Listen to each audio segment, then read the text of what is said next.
आए तो परमात्मा जाति नहीं देखते, भगवान भाव देखते हैं कि भाव कहां पर है।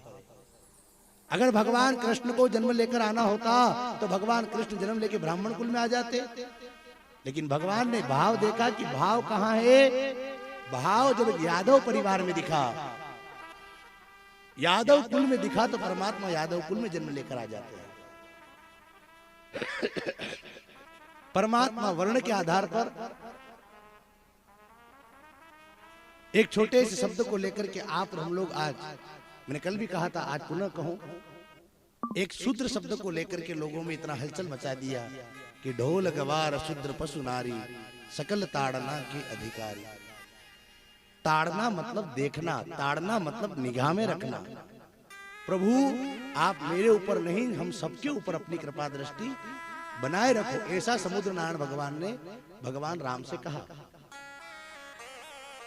कथा संदेश दे रही है, कथा आपसे निवेदन कर रही है कि अलग अलग नहीं बंटना है, एक साथ रहना है। एक ब्रह्मा के मुख से ब्राह्मण, भुजाओं से क्षत्रिय, पेट से वैश्य और पैरों से शूद्र। अब मुझे एक बात बताओ, ब्रह्मा के शरीर का सबसे पूजनीय अंग कौन सा है? पैर की मुख।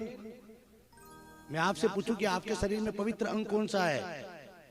आप किसी को प्रणाम करते हो तो उसके पैरों को छूते हो, उसके माथे को छूते हो? पैर को छूते ना महाराज। तो पवित्र कौन हुए? पैर।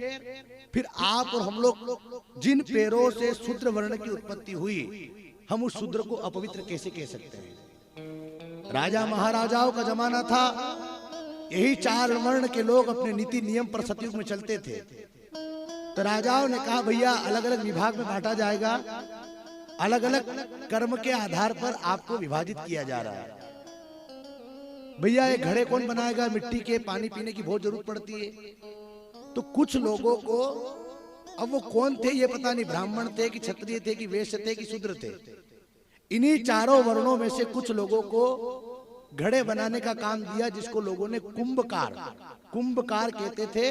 घड़े बनाने वाले को, घड़े को कुंभ कहते, कुंभ, और घड़े की आकृति देने वाले को कुंभकार, और कुंभकार से धीरे धीरे वो हो गया कुम्हार, और कुम्हार से हो गया कुमार, कुमार से हो गया प्रजापति, और प्रजापति से सांकला, और धीरे धीरे जो कुंभकार था वो खत्म हो जाएगा। लकड़ी का काम सुतार को दे दिया गया, लोहे का काम लुहार को दिया, जो सोने का काम करता था वो सुनार के लायक जाति थोड़ी है। ये काम करने से जो चमड़ी का काम करता था, पशुओं की रक्षा करता था, पशुओं का पालन करता था, मृत पशु को खींच कर ले जाने का काम चर्मकार, ये कुछ लोग भैया ये काम भी करो, तो इससे और काम कोई छोटा बड़ा नहीं होता है। शास्त्र कहता है अगर काम छोटा बड़ा होता तो मेरे भगवान नारायण कभी शुकर का अवतार नहीं लेते। भगवान ने शुकर बन करके रसातल से, पृथ्वी से, समुद्र से पृथ्वी को निकाल कर लाए हैं। भगवान सुअर बन करके लाए हैं। काम छोटा बड़ा नहीं होता, काम निष्ठा से करना चाहिए। मैं आपसे कहूं, न हिंदू बुरा है न मुसलमान बुरा है, जिसने छोड़ दी अपनी नीति वो इंसान बुरा है। आप जातिवाद के चक्कर में फंस करके लोगों में इतनी भ्रांतियां फैल गई। ठीक है, जिसको जो काम दिया धीरे धीरे वो जाति बन गई। माना कि बाल काटने वालों क्या बना दिया? नाई। अब थोड़ा सा आप समझ लो, मुझे हल्का सा 2 मिनट का समय और दे दो कि पुराने जमाने में चर्मकार आता था, आपके घर पे गाय भैंस मर जाती थी तो वो खींच के ले जाता था, लेकिन अब नहीं आता। आता है क्या? अब नहीं आता है। अब वो आपके घर पे पशु मर जाए तो खींच के कौन ले जाता है? आप बताओ, थोड़ा बोल दो। हाँ बोल दो। अब आपके घर गाय या भैंस मरती है तो उसको खींच के कौन ले जाता है? बोलो ना। हम। जब आप ही ले जाते हो तो आप क्या हुए? ये काम करने से हम लोगों ने जातियों में बांट दिया गया। तो मैं आपसे निवेदन करूं कि पुराने जमाने में चर्मकार बेचारे आते थे, ये काम करते थे, जो काम कोई नहीं करे, इस काम को उन्हें गले लगाया। लेकिन क्या आप और हम लोगों ने उन्हें गले लगाया? आप और हम लोगों ने उन्हें गले नहीं लगाया, तो आज वो काम करना बंद कर दिए। अब आपकी भैंस मरे ना, आप ही खींच के ले जाओ, तो आप क्या हुए? पहले आपके घर का मलमूत्र धोने के लिए मेतर आता था, अब आपके घरों में मेतर नहीं आता है। ये माताएं बहनें और आप खुद हार्पिक डाल डाल के, तो आप क्या हो गए?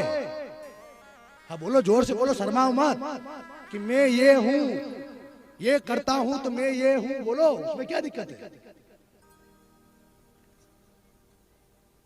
यही काम पहले बेचारा वो करता था तो हमने उसको बगल में बिठा दिया, और आज जब आप खुद कर रहे हो तब क्या कहोगे अपने आप को?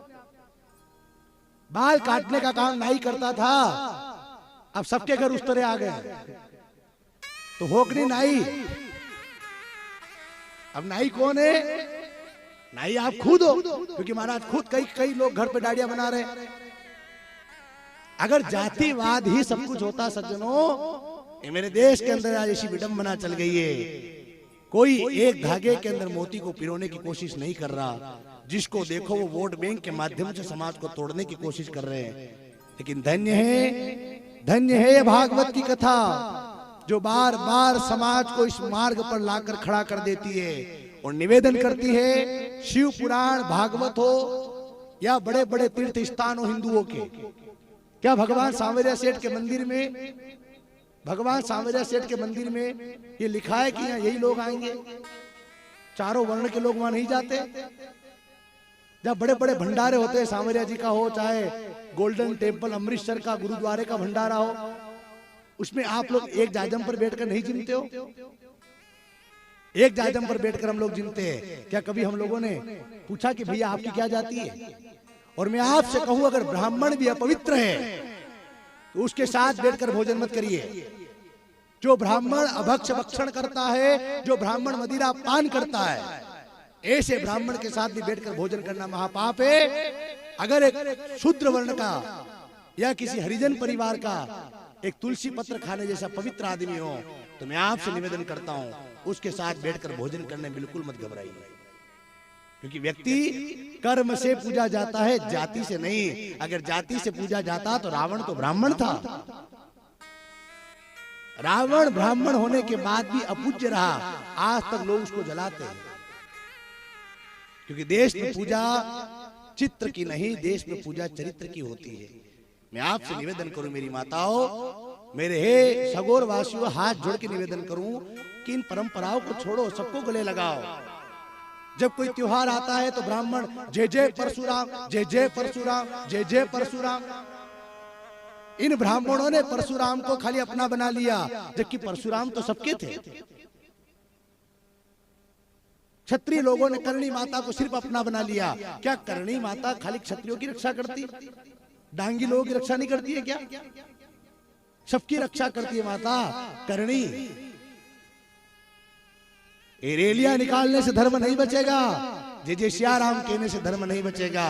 धर्म को बचाना हो तो मंदिर पर भोजन बनाओ, मंदिर पर प्रसाद बनाओ और चारों वर्ण के लोगों को बिठा करके भोजन प्रसाद कराओ। इससे आपका धर्म जगेगा, इससे आप लोगों में एकता आएगी। खाली गाड़ियां भूं भां कराने से जय जय सिया राम नहीं हो जाएगा। आपने किसी को खून दान किया, चलो एक बात और समझ लो, आपने किसी को खून दान कर दिया और आप हो डांगी जी, आपका खून आपने किसी को चढ़ा दिया। मान लो आपका वो खून किसी पाटीदार को चढ़ गया, कोई कहता है कि आपका खून कहां चढ़ेगा? आप ब्लड दान करने जाते हो तो माना कि आपका खून किसी कुमावत जी को चढ़ गया है, धाकड़ जी को चढ़ गया है, जाट साहब को चढ़ गया, या पंडित जी को चढ़ गया है, ठाकुर साहब को चढ़ गया, या सेठ साहब को चढ़ गया। अब वो मान लो कोई भी हो, आपका खून उनके अंदर चढ़ गया, जिसको जरूरत पड़ती है वो खून चढ़ाते ही, आप सब लोग खून दान करते हो। अब शरीर मेरा और खून आपका मेरी नसों के अंदर उतर गया, तो मैंने बताओ मुंह बामण हूं कि डांगी हूं? आप बताओ मैं कौन हूं? जब आपका रक्त मेरे शरीर में चढ़ गया तो मेरी नसों में तो डांगी का खून दौड़ रहा है। आपके ऊपर किसी का रक्त चढ़ गया तो आपकी नसों के अंदर किसका रक्त दौड़ रहा है? अब थोड़ा सा छाती पे हाथ रख के बताओ, जब आपके द्वारा अब बेटा पैदा होगा तो अब मुझे बताओ कि पाटीदार साहब रो है कि डांगी साहब रो? कोई बच्चा ने कहीं जात दांगा अपने, क्योंकि रक्त तो हमने पता नहीं किसका चढ़ा। खून तो हमारी नसों के अंदर पता नहीं किस किस का दौड़ गया। तो अब हमारे द्वारा जो संतति बच्चे पैदा होंगे वो किस जाति के होंगे? ये जाति परंपरा नहीं, हम सब वर्ण से बने हैं और वेद ने वर्णों की रक्षा करी है, न कि जातियों की। तो मैं आपसे निवेदन करूं, आप सब लोग मेरी बात से संतुष्ट तो है ना? जातिवाद में कुछ नहीं रखा है साहब, एक परंपरावादी बन जाओ। सांवरिया सेठ के मंदिर जाते हो तो वहां सबके लिए दरवाजा खुला है। सत्यनारायण भगवान की कथा मात्र 5 अध्याय की है, लेकिन 5 अध्यायों की कथा में भी चारों वर्ण का सम्मान किया गया है। चारों वर्ण का सम्मान, शतानंद नामक ब्राह्मण वर्ण का सम्मान हो गया। उल्कामुख नाम के राजा, तुंगध्वज नाम के राजा क्षत्रिय वर्ण का सम्मान किया। साधु नामक वैश्य समुदाय का किया। लकड़हारा भील शूद्र समाज, शूद्र वर्ण का।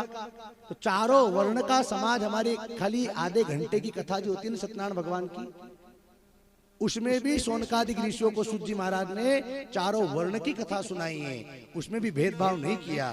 तो आप और हम लोग भेदभाव क्यों करते हो? जब तक भेदभाव रहेगा तब तक परमात्मा आ नहीं सकता। इसलिए आपसे निवेदन करूं, इन सब चीजों को छोड़ो और भगवान से प्रेम करो, परमात्मा से प्रार्थना करो और एक ही बात